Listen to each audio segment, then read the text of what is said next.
Okay, so now you've all, through the course of today's workshop, you've learned a bit about the hawker culture. You've learned how to start a business, how to sustain the business and strengthen the business.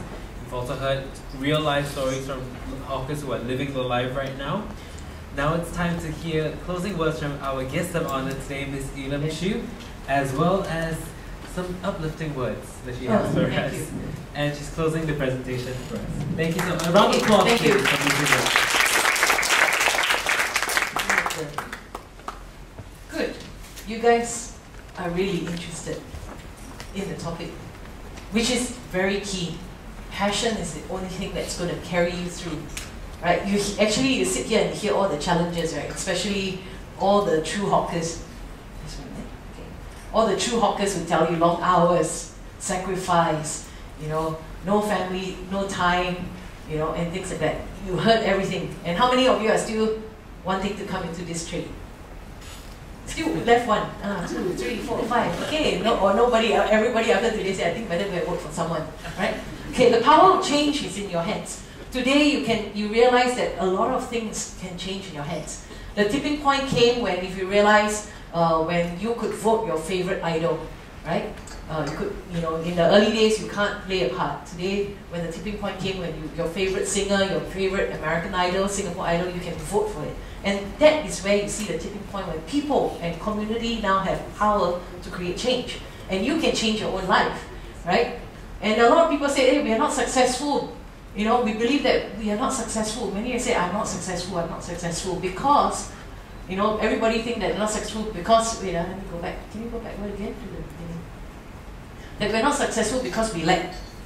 Next word, okay, talent. A lot of people say, I'm not talented, that's why I cannot do it, right? I'm not talented because, you heard a lot of people say that, right? I cannot run. I think from young, your parents say, hey, you cannot run. You cannot make it. Then we've been in our mind, right? I think in Asian, we call it humbleness. Because when people say, hey, your kid very handsome, no lah, ugly like anything. Hey, your son, your daughter very smart, no lah, very stupid one. And then we build in this thing that we are never talented. We always lack talent. But the good news is, it is not true. Okay? A lot of things, it comes down to one thing. One thing that all of us can have. Actually, that's hard work. A lot is hard work. Right? How many of you have read Malcolm Gladwell's book, 10,000 Hours? Okay? If you haven't read it, just Google 10,000 Hours Principle. It's a shortcut to it, right? 10,000 Hours Principle. I love this principle. Because, it's all about deliberate practice. All about doing it again and again, and they actually did a test. They did a test on John Lennon, Beatles. You all know Beatles? And Beatles were singing in unknown clubs for many years before they wrote the first song that broke the record. And they did a study on all that, and they were singing in all different places. And these are Beatles. And then after that, after all the practice in different clubs, then they wrote the song that broke the record, right? And then they went to see Bill Gates. And then they studied about Bill Gates. And Bill Gates, you see, at a corner, he was 13 years old, and he really started being interested in what computers and programming and software is all about. 13 years old, right? He started doing it. And then all these famous people, if you look at them, right? These are all international people.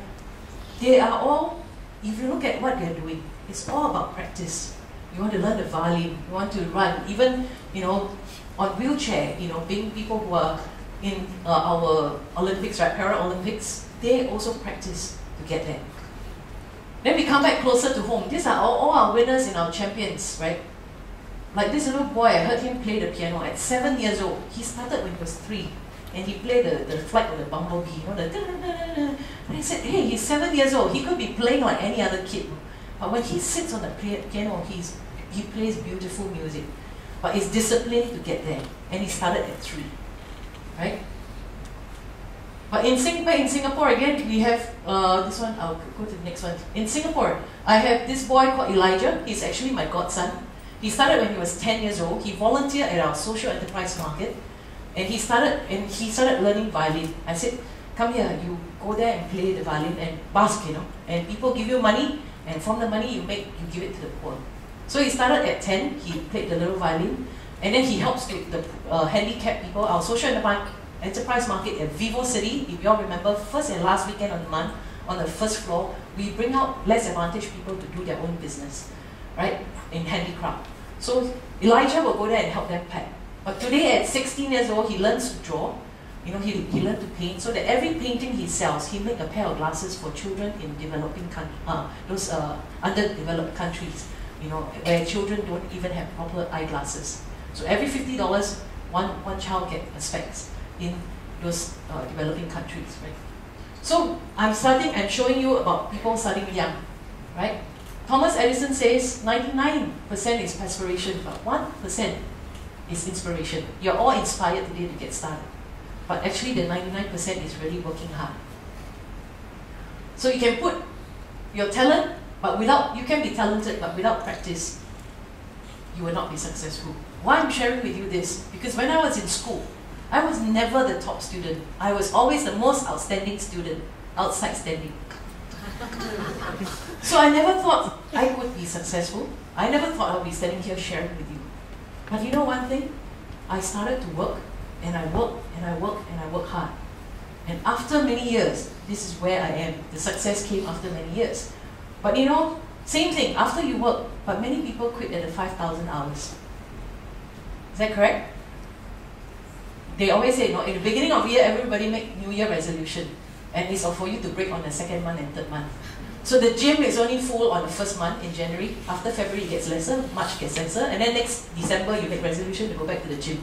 So gym should actually build membership on the first 3 months, because that's where you do it, right? But it's very easy to make plan, and then continue, and then you give up at the 5,000 hours. So many people do that, okay? You can be a genius at 10,000 hours. Let me share with you again. Okay, but I don't have a table there. If you really know 10,000 hours about doing something that you love, almost 8 hours a day. 8 to 10 hours practice a day is about 4 years. Then now I understand why Olympics every 4 years. Because they practice what they love for that 4 years at 8 to 10 hours a day. And then they get, 4 years later, they go for the final Olympics, right? See. So, which means that all of you today, you are here, your clock and thinking of 10,000 hours starts now.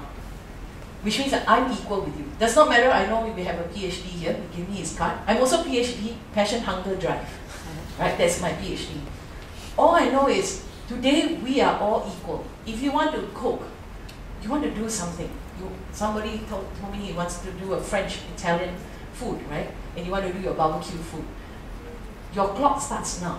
It doesn't matter whether you're smarter, I'm smarter, but it matters whether, can you spend that 8 to 10 hours a day cooking what you want to do, right? Can you spend that? If I can spend that time perfecting what I want to do and practice again and again, getting my friends to come and test the food and do it again and again, and I can clock faster than you, I will get my success faster. Today people look at me and say, wow, you're very smart, huh? I say, what? 77th Street, actually it's 25 years, you know, right? If you look, it's 25 years. I'm no smarter. I just stand at the shop and say, hello, welcome to 77th Street. You want something? You want shoe? I sell you shoes. You want anything? I help you in 77th Street. I pierce your ears. I do all that. But I'm not smarter than anyone, but I know I spend more hours doing it more than anybody else. I don't have off day, first and second day of Chinese New Year, because the mall tells us we are closed.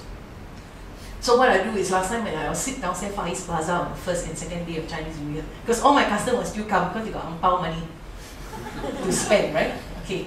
So with the shop, this is 77th Street, and you know, as you can see, all the shops look different as well, because I get bored. So, you know, every time I find something new and, you know, I know that I put it in the business that I want to do. I enjoy myself. So you must enjoy what you do. You must love what you do, right?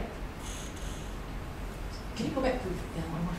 You look at this one. This is my Ion shop, my new shop. They just relocated me to a new space, which is a lousier location, but they increased my rent from $36 per square feet to $52 per square feet. That one is actually a graffiti, you know. Remember that we used to cane graffiti boys? You know, the boy Michael Fay got caned for doing graffiti. Well, what we did is to get graffiti boys to graffiti the shop. Because I'm given a wall. Instead of putting up a wall, I got them to graffiti the shop into a 3D image, right? So just have fun with it, and we give the young people a place to explore their arts. So earlier in the video of 10,000 hours, I showed you young people starting at 10 years old. There are many examples I can give you, but my time is very short here. But there are many examples that young people are starting very young today. In fact, we started a space called The Hub in Orchard Road. It was featured in Straits Times, where we thought we'll just give co-working spaces to young people like yourself to get started, to do something that can change the community, change the world, change the people, in the work environment around you. So it's called Change Goes to Work. And it's just a table and chair. And in 5.5 months, 250 young people started and registered. And 250 young people started 100 organizations in creating change.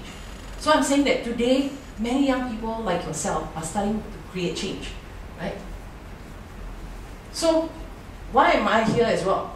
I think I was kind of brought in to suggest as a panel for Hawker Centre panel chairman to suggest what would our next 10 hawker centres be. The government have been nice to say that they will do 10 new hawker centres for the next 5 years. And what would new hawker centres be? So we gave suggestions. We also give suggestions like where we can have management to look at hawker centres. Currently, what NEA does is they give you a license and you operate your business, and just the space. But we are suggesting that there should be a group of management that helps to look at all the different businesses in a particular hawker centre. So we call it the social enterprise hawker centre.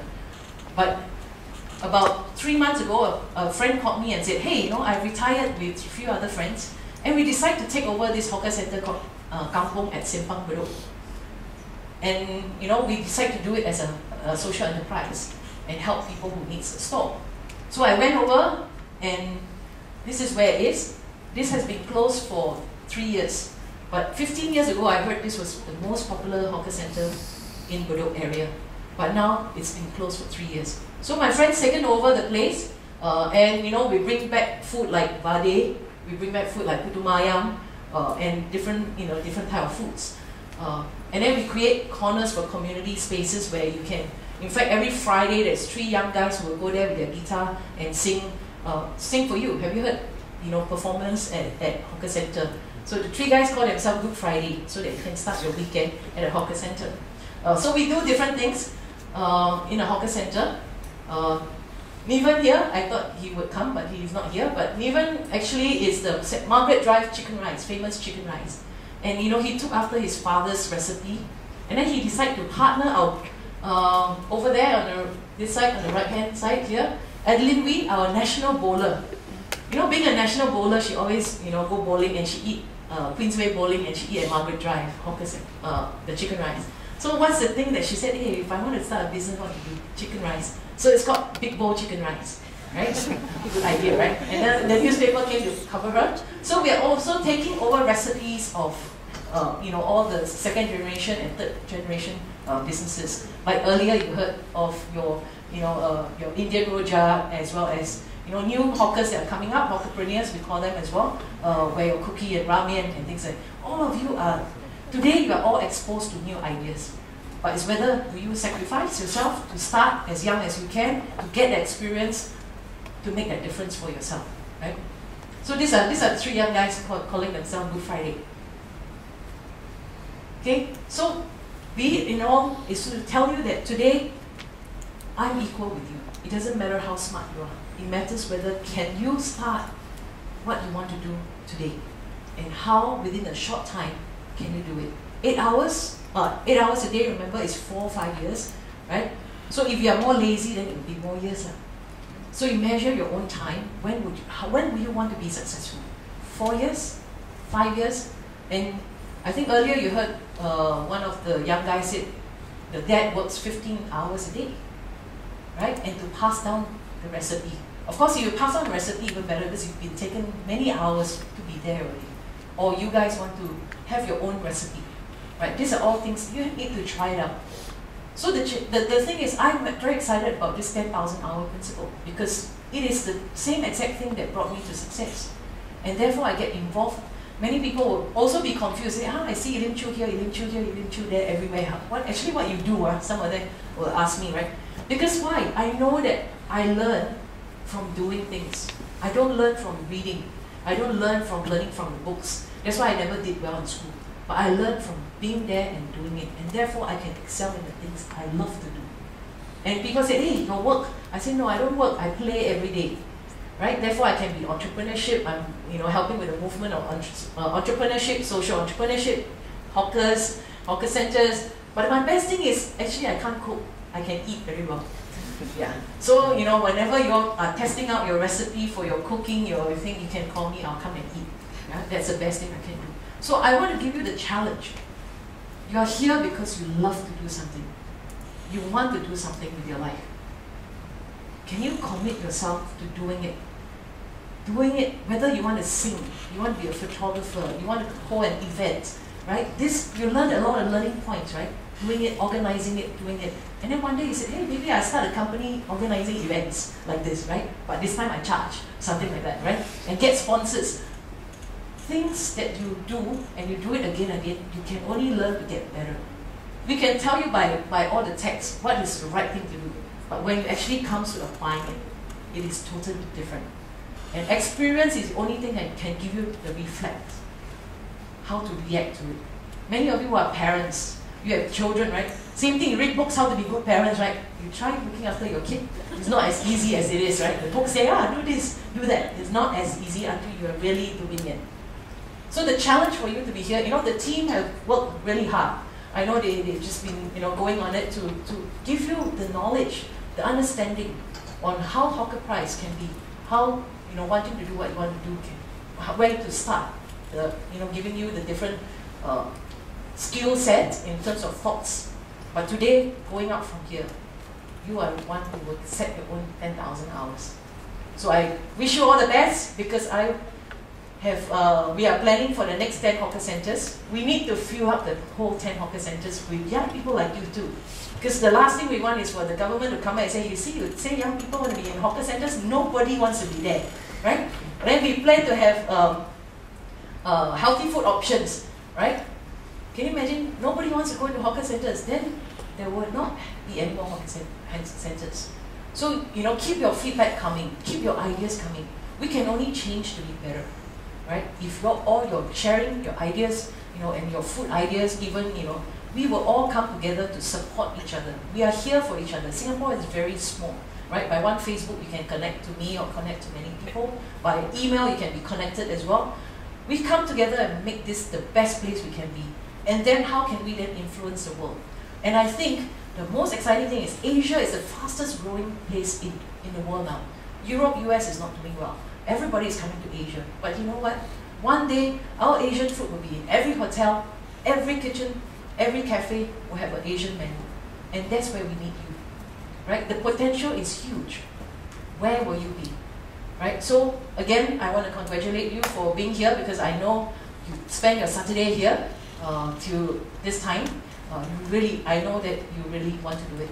So I'll open up for any questions. If you have questions, remember, I can't cook. I can only cook 24 flavors of instant noodle.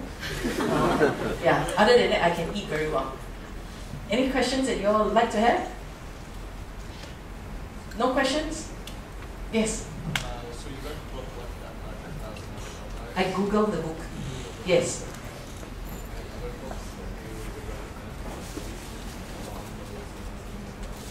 What I usually do is I'll Google or I YouTube, and then you'll see all other ideas coming up. The other one that I really enjoy listening to is TED. You all know TED, right? Go to TED, go to TEDx, and then you'll link to other videos similar to that as well, right? I can't tell you exactly what. I just keep clicking. I go to Fast. You all know Fast Company, read Fast Company, Inc. magazine as well.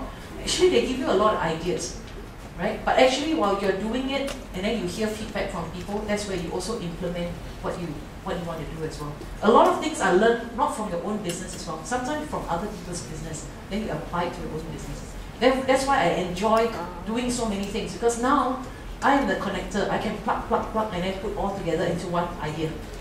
I'm able to find different things. So for example, let's say the kampong at Simpang. All I do is put on Facebook, then all the reporters will say, hey, where is this place? Then I'll give the ideas to all the reporters to cover story. Right? You all read recently Nixon Fong, our animator who won, who was given Academy Awards. And I said, how come Singapore never feature our own people winning an Academy for science and technology? He was the one that comes up with idea for all your Shrek, your doing matrix, special effects. He has the algorithm to do it. And then they gave him an award, but no one recognized it. Same thing, while they're covering the hawker center story, I said, hey, how about, so I told the reporter, how about trying to cover this interesting story? And then Nixon got covered in all the papers as well, right? So these are ideas that I can put together and then excite people as well. Sitting behind, I think the Chai brothers, I call them the Chai brothers, you know. I think you have great future, you're young, you know, and you keep doing what you do, and this idea will expand, or you will have more ideas coming to you as you grow your business. There's no shortcut. You really have to get to the ground and start now. So your clock starts ticking today. So remember, my only parting word with you is your clock starts today. What is the one thing you love to do and you can do it well in four years, and you'll be the best at it. Thank you. Thank you so much. Very uplifting words once again from the chairman of the public consultation panel of hawker centers, as well as the CEO of Service Street. I think she deserves another round of applause. Thank you. And the takeaway